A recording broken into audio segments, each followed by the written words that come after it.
I know you've heard about all the new and popular manga, like Sakamoto Days, Kaiju Number 8, and Dandadan, but this one manga has intrigued me far more than the others, and it's Nihei Tsutomu's Tower Dungeon. This manga has surprised me. I went into it hoping to see some pretty architecture, and the volume covers looked very nice to me. I was also interested to see how Tsutomu would handle a fantasy setting, and oh my, how I fell in love with this. Before I had even finished it, I had changed my profile picture on every social media I'm on. I loved it that much. So yes, this video is just going to be me singing its praises, but I genuinely think this is something that should be far more popular and talked about more than it is. Nihei Tsutomu is a highly respected author in the manga world, especially from his work, Blame. Blame has the greatest architecture I've seen in manga, and it's not even a debate. The scope and detail at which he can draw structures is amazing and nothing short of genius. Thankfully, some of that magic and wonder you feel from Blame's architecture has carried over into Tower Dungeon. A common topic you might hear when people are discussing Tsutomu's works is that they are very obscure. In a 2016 interview with Manga Blog, Nihei Tsutomu said when talking about Blame, "My work is pretty light on dialogue, and people tend to say it's hard to understand, and I think back then, I really just wanted to do something strange. The lack of dialogue in Blame makes it very hard to relate to the characters and causes the reader to never really understand the thoughts and motivations of the characters. The lack of dialogue also makes the manga more solitary, with very few conversations being had between characters. Tsutomu talks about Blame being a form of self-expression, and he wasn't concerned with entertaining the readers or even selling well, which is why he thinks he wrote such a vague series. He has now said he doesn't think this way when he's creating a manga. Tsutomu said that he needed to care more about his plot to help his manga sell and entertain his readers. He has also mentioned that he'd never created a plot before. I know he has written better plots with the Knights of Sidonia, but I really think he has created something special with Tower Dungeon."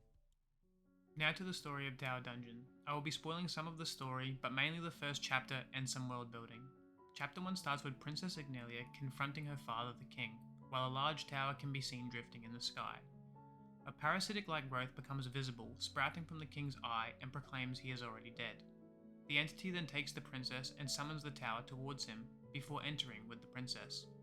Tsutomu does so much with just 4 panels and leaves the reader with so many questions. Why did this entity kill the king and take the princess? What is the tower floating in the sky? Why was it surprised that the princess didn't know what it was? The story now cuts to Yuva, the main character, being asked by his grandma to go feed these creatures that I'm guessing are the chickens of this world. She nags him to do it properly and not to cut corners. Yuva's sister then calls to him to look at something. It's the tower, which is actually called the Dragon Tower. Word has begun to spread about the princess's kidnapping. The army has requested that the village send someone to aid in saving the princess, or they will have to pay a tax of 500 kilograms of grain, which would most certainly devastate the village. This is basically a suicide mission, as the army doesn't even want to enter the Dragon Tower.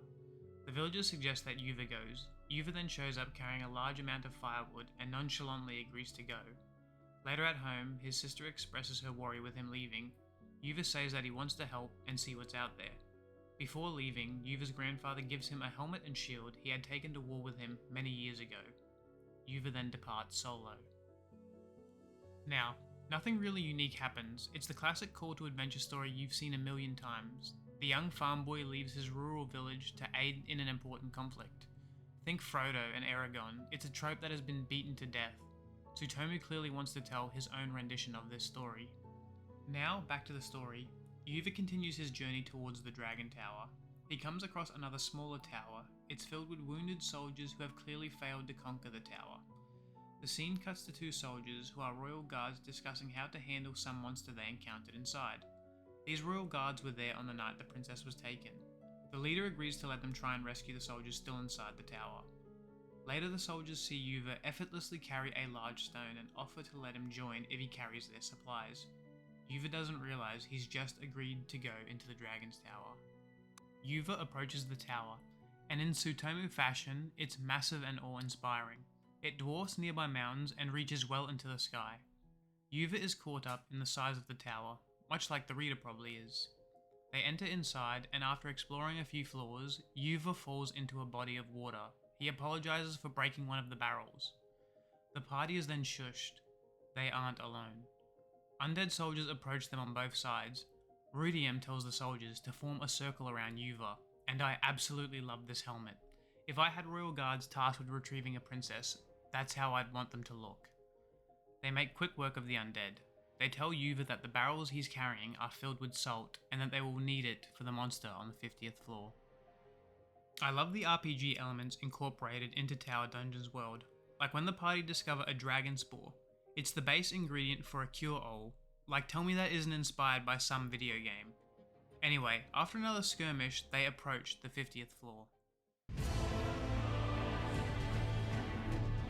Now, this comparison was always coming, because tell me this doesn't resemble a From Software boss arena. I don't think Tsutomu meant this intentionally, but if you've played the Dark Souls games or Elden Ring, this just screams boss arena. It reminds me mainly of the Abyss Watchers and Blood-Starved Beast. Although more fittingly, this knight is guarding the boss room. To me, it looks like a large knight from Dark Souls 1. Rudeam drops the coldest line when they believe the giant knight is saying turn back. Rudeam responds with, that means this is the way forward, take him out. No diplomacy, no mincing words, just straight to the point. They begin their fight and to my surprise, make light work of this monster. The archer Eliquo nails the enemy through the eye slit in his helmet, and Calyx and Rudeam prove too coordinated for the large knight to cope with. It was at this point I wondered, what was deadly enough to give the full battalion of Royal Knights problems? Calyx took an arrow to the chest, but it was an arrow from an undead they weren't expecting. Besides that, they are basically unscathed. That's when we find out everything up to this point was the warm-up. As they enter the next room, hundreds of bodies lay scattered on the 50th floor, and this is what greets our cast of heroes. At this point, we are 2/3 through the first chapter, and I don't want to spoil any more. This series is something that should really be experienced firsthand, and I'm merely just trying to convince you to read it. Now, what fascinates me the most about Tower Dungeon is the world.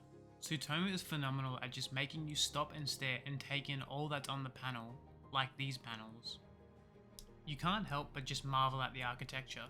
No, it's not on the level of Blame, but it still looks phenomenal, and you wonder who built this tower and structured the interior. Or this panel, for example. It's beautiful.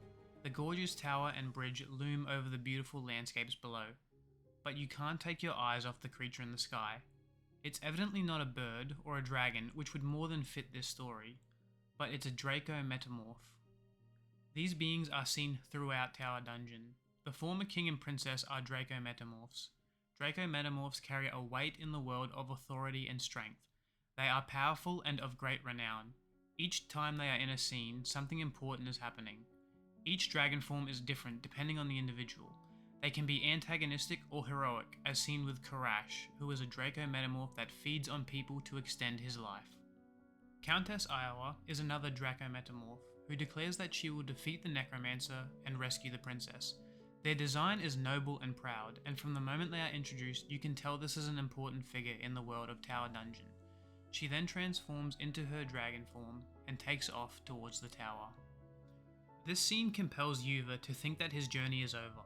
There is no need for him to venture back into the tower. The princess is as good as saved. But the tower is not so easily conquered. As the countess gets close to the tower, she is attacked by even larger dragons. They quickly swarm this great hero and make light work of her, casting her back towards the ground. The tower is now shown looming over the fort. This scene to me is a demonstration of just how powerful the tower is, that not even your heroes of the past can easily conquer it. Tower Dungeon has a diverse range of creatures. Whether it's the Nybilian and Ratwick people, these anthropomorphic races live amongst humans and are equals. The Ruin Dwellers that steal Yuva's salt, or the various dungeon monsters throughout the tower. All their designs fascinate me, and Tsutomu has really made some interesting creatures. The clothing in Tower Dungeon is something I really like, whether it's the uniform of the Royal Guards or the various groups of knights throughout. The Excavator Guild has a cool steampunk goth aesthetic with the goggles and leather shoes. And my favourite design is obviously the Draco Metamorphs. I like how they morph their skin into clothing that feels unique to their character.